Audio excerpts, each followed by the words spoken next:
Salut tout le monde, c'est Antoine. Ce mardi 6 avril, j'étais l'invité de BFM TV pour un débat avec la porte-parole de La République En Marche. Ce débat, il était centré sur la question des dîners clandestins dans lesquels des riches vont manger en toute impunité avec des repas allant jusqu'à 490 €. Dans cette émission, j'ai dit la colère des gens face à l'égoïsme des riches au moment où la pauvreté frappe notre pays et au moment où on aurait besoin que les riches cessent d'être égoïstes pour lever les brevets sur les vaccins et permettre à tout le monde de se soigner face à la pandémie de Covid-19.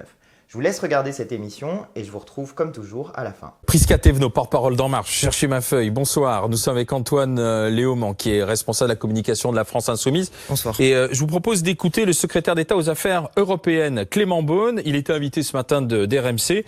Et à propos de ce dîner clandestin, de la présence potentielle, éventuelle d'un ministre, du fantasme que cela provoque, il reconnaît que ça peut énerver une partie des Français. Dès qu'il y a l'idée, même si c'est pas fondé, qu'il y a des gens qui échappent aux contraintes, ça exaspère tout le monde, c'est clair. Et puis il y a l'idée, parfois anti-élite, etc. Il faut en tenir compte. On l'a vu au moment des Gilets jaunes, on l'a vu dans d'autres cas, où les gens se disent, je pense que c'est aux politiques, non pas d'accepter la démagogie et de fermer à culpa tout le temps, etc., mais d'être responsable, d'être clair, d'être honnête, d'être le plus sérieux possible. Mais de pas se laisser faire. Il y a quelqu'un qui dit dans une télé, il y a des ministres, faut pas dire tout de suite, ah bon, désolé, etc. Faut regarder si c'est vrai. Apparemment, il l'a dit lui-même, c'était, on va dire un poisson d'avril pour être gentil, un très très mauvais buzz. Très très mauvais buzz, mais ce soir, la Société des journalistes d'M6 contredit Monsieur Chalençon en disant d'autres sources, je cite, nous confirment en off la présence d'au moins un membre du gouvernement à un de ces dîners. Nous poursuivons nos investigations. Quelle est votre réaction ? Ce que dit Clément Beaune, les mots qu'il utilise, c'est le fantasme, idée anti-élite, démagogie. Mais ce qu'on constate, c'est que, à l'évidence, la Société des journalistes d'M6 est sûre de son coup. Il y avait des ministres présents. Ou au moins un membre du gouvernement. Un membre du gouvernement. C'est ce qui est dit. Présent dans ces dîners. Mais je pense que ce qui choque les Français, c'est de voir l'impunité dont bénéficient ces gens, puisque ces dîners clandestins, on les reconnu. D'ailleurs, Madame Schiappa l'a finalement reconnu, puisqu'elle a dit que Monsieur Attal avait reçu une invitation et qu'il l'avait refusée. Donc elle reconnaît. Or, c'est du pénal. L'article 40 du Code pénal dit que normalement, quand on a conscience d'un fait qui est répréhensible, alors il faut le dénoncer quand on est un agent public. Mais ce qui choque les gens, c'est surtout l'indécence de cette case dorée. Parce que quand des gens sont prêts à payer 490 € un repas, et que en face on a des files d'attente d'étudiants à qui on promet des repas à 1 € au Crous, et bien avec un repas de ces riches-là, moi je suis capable de nourrir 490 étudiants. Voilà ce qui est indécent aujourd'hui dans notre pays. Et quand les gens voient des files d'attente comme ça, et qu'ils voient de l'autre côté ces gens dans des palais dorés, protégés par les puissants, je suis désolé, mais ça les met dans une colère noire et qui est justifiée. Et non, c'est pas du fantasme, c'est pas de l'idée anti-élite et c'est pas de la démagogie, c'est la réalité de la lutte des classes dans notre pays. Madame Thévenot. Écoutez, sans aller sur la forme... Parce que là, il y a visiblement la présence d'au moins un membre du gouvernement à ces dîners. Et Madame Schiappa qui dit qu'il y avait un carton, il avait été invité. Gabriel Attal, on ne sait pas si c'est lui ou pas d'ailleurs. Lui, il dément. Mais alors Gabriel Attal s'est prononcé dessus. Il ne s'y est pas rendu. Maintenant, je pense mais il savait que le dîner existait. Si. C'est gênant. Et encore une fois, si un membre du gouvernement, un élu, un représentant de la République a été sur un dîner tel que celui-là, d'ailleurs un dîner tout court dans un restaurant, bien évidemment, il faut qu'il prenne ses responsabilités et des mesures seront prises. Et qu'il démissionne. Bien sûr, il est intolérable.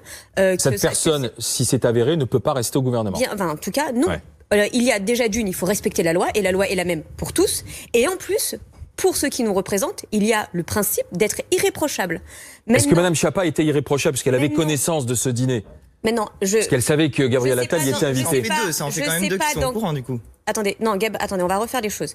Gabriel Attal a dit qu'il n'avait pas été invité, qu'il n'avait pas connaissance de ces choses. Maintenant, si Marlène Schiappa s'est prononcée, je ne sais pas exactement. Par contre, vraiment, je finis, puis après vous pourrez me dire que j'ai complètement tort et que tout est acheté de cette République. Très bien. Mais le sujet est vraiment de savoir exactement dans quelle mesure elle a été au courant, si elle savait que c'était un dîner, pas un dîner, etc. Je pense qu'il faut faire très attention.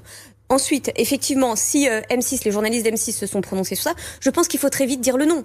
On peut pas effectivement continuer comme ça sur des semaines, sur des jours, à se dire il y a peut-être eu, il n'y a pas eu. Pourquoi ? Parce que derrière, c'est extrêmement dommageable sur l'union et l'unité nationale sur laquelle on doit être en ce moment. Ou que le ministre en question lui-même le reconnaisse et en tire les conséquences. En l'occurrence, là, on est encore sur du on a dit, on a vu, on aurait vu.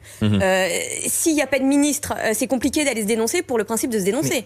Il faut des preuves. Je pense que indépendamment des ministres, il y a déjà un problème pour l'Union nationale qui est que le fait qu'il y a des gens qui font du séparatisme. Effectivement, on a parlé pendant séparatisme de classe. Mais oui, du séparatisme de classe. Ces gens-là sont en train d'aller s'entasser dans des restaurants, sans masque, sans respecter les gestes barrières, dans l'impunité la plus totale et avec des prix de Cela dit, le week-end dernier, bon nombre de policiers ont interrompu aussi des dîners clandestins ou des soirées clandestines un peu partout en France avec des Français lambda. On est en train de s'émerveiller du fait que la police fasse son travail pour contrôler les choses. Et ben c'est une très bonne chose, mais qu'ils aillent dans ces restaurants-là. Par contre, je voudrais revenir sur. Non, mais ça veut dire, ça veut dire que la police n'y va pas, selon vous? Bah, j'ai pas l'impression. Ils ont l'air d'être très bien. Il a l'air de rien se passer. Monsieur Attal est au courant et finalement il se passe rien. Non, attention.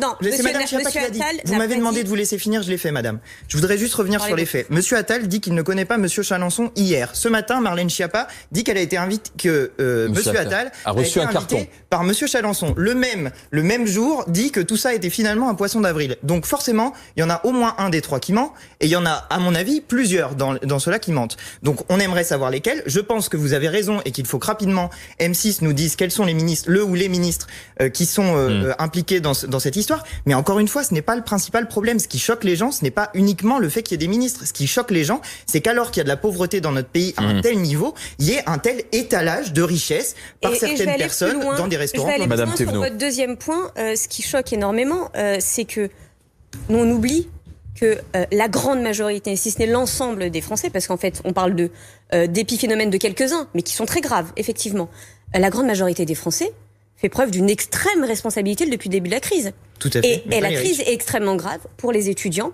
mais également pour les restaurateurs. Les restaurateurs qui n'attendent qu'une chose, pouvoir ouvrir. De voir ça, c'est extrêmement dommageable, ça fait mal et c'est inadmissible, incompréhensible. Mais vous dites pas les riches, là on a affaire à des comportements isolés. Non, c'est pas que ça. Non, parce que vous dites pas les riches d'une manière générale. Oui, tout à fait, pas les riches d'une manière générale. Pas une lutte de classe. Mais moi je vais vous donner des exemples. Parce que vous avez d'autres exemples. Revenons sur. Bien sûr, j'ai d'autres exemples sur la pandémie. Le groupe Total, par exemple, a versé 50 millions d'euros. Là, vous parlez pas de dîner clandestin. Vous mélangez tout. Non, je vous propose d'élargir le débat sur l'égoïsme des riches. Mais le groupe Total. Attendez, l'égoïsme des riches. Vous avez un problème de toute évidence à le nommer, moi non. Le groupe Total, par exemple, a versé 50 millions d'euros pour les soignants dans le cadre des aides pendant la pandémie pour l'aide au déplacement, les chèques essence, voilà, ça s'appelait. Pendant le même temps, ils ont versé 1,8 milliard d'euros de dividendes, 36 fois plus pour les ultra riches de notre pays. La question de la levée des brevets sur les vaccins, même chose. Il y a des gens qui sont en train de mourir parce qu'on n'a pas assez de vaccins et des entreprises vont faire du profit. Pfizer, on parle de 15 milliards d'euros de profit pendant qu'il y a des gens qui meurent. Voilà ce que c'est l'égoïsme des riches. Voilà ce dont on doit parler maintenant. Alors demain, voilà le séparatisme dont ils sont coupables. Alors moi j'aimerais bien savoir demain, si vous voulez qu'on dérive sur le sujet. Encore une fois, je condamne ces dîners et ces événements. Si un ministre, il n'y a pas de débat. Il doit démissionner. Bien sûr, il doit être irréprochable. Donc sur ça, c'est clair.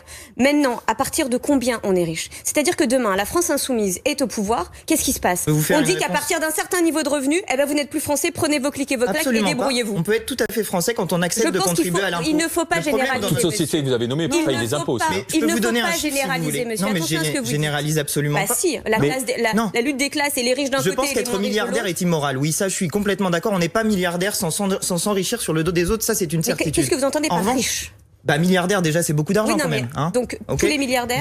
Entre 2009 et 2019, c'est-à-dire en 10 ans, la fortune des riches est passée de 82 milliards d'euros à 442 milliards d'euros. Avec ça, on aurait pu augmenter 29 millions de salariés français de 103 euros par mois pendant 10 ans. Voilà ce qui se passe. Il y en a qui s'enrichissent de manière énorme et pendant ce temps-là, il y a des gens vous ne mettez pas au même plan pour manger. Le dîner clandestin de Français lambda et le dîner clandestin qui se passe ici au Palais Vivienne. C'est-à-dire là, pour vous la contamination peut être aussi une contamination de classe. Quoi. Déjà clairement je le mets pas au même plan parce que pour moi déjà clairement je le mets pas au même plan. C'est-à-dire la mise en danger de la vie d'autrui, il y a certaines qui est pas importante et une autre qui est plus importante. C'est une mise en danger de classe et une autre non. Je vous dis que je vous parle de ce qui choque les gens. Oui. Ce qui choque les gens, c'est non seulement effectivement que des gestes barrières. Mais une fête à Marseille à 6500 personnes sans masque est moins grave que le dîner pour vous ici dans le 8e. Vous savez quoi? Quand on est dehors, on se contamine moins. Donc être sans masque dehors pour un carnaval, c'est moins contaminant que d'être dans un restaurant. Non mais en fait, j'arrive pas à Je voudrais comprendre.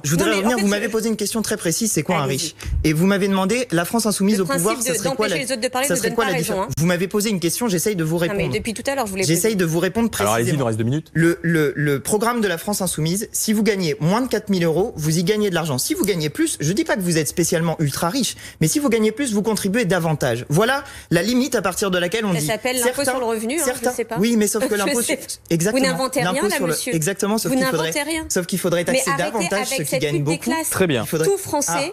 Il n'y a pas de lutte des classes dans notre pays. Non mais arrêtez de généraliser, tout est possible. Vous ne pouvez pas arriver au pouvoir en disant vouloir arriver au pouvoir en opposant les Français les uns aux autres. Voyez la crise dans laquelle nous sommes. Cette crise est fondamentale, elle est sociale, elle est économique et j'espère qu'on sortira de cette crise en arrêtant avec le principe d'opposer les Français les uns aux autres. Merci Antoine Léaumont, responsable de la France Insoumise. Merci Prisca Thévenot. Ne me menacez pas, ça sert à rien. Porte-parole d'En Marche. Merci d'avoir été en direct avec nous. Voilà, comme toujours, j'espère que ce que j'ai dit vous a plu, vous a intéressé. Si c'est le cas, je vous invite à vous abonner à ma chaîne en n'oubliant pas de cliquer sur la petite cloche pour recevoir des notifications. Je vous invite aussi à partager cette vidéo sur les réseaux sociaux, à mettre des petits pouces bleus pour l'aider à monter dans les tendances. Et puis comme toujours, je vous invite aussi à me dire ce que vous avez pensé de cette émission dans les commentaires. Moi, ça m'aide beaucoup à progresser, c'est très utile. Donc n'hésitez pas, je les lis, je les regarde et ça m'aide énormément. Voilà, en attendant, je vous dis à très bientôt pour de nouvelles vidéos. Allez, salut!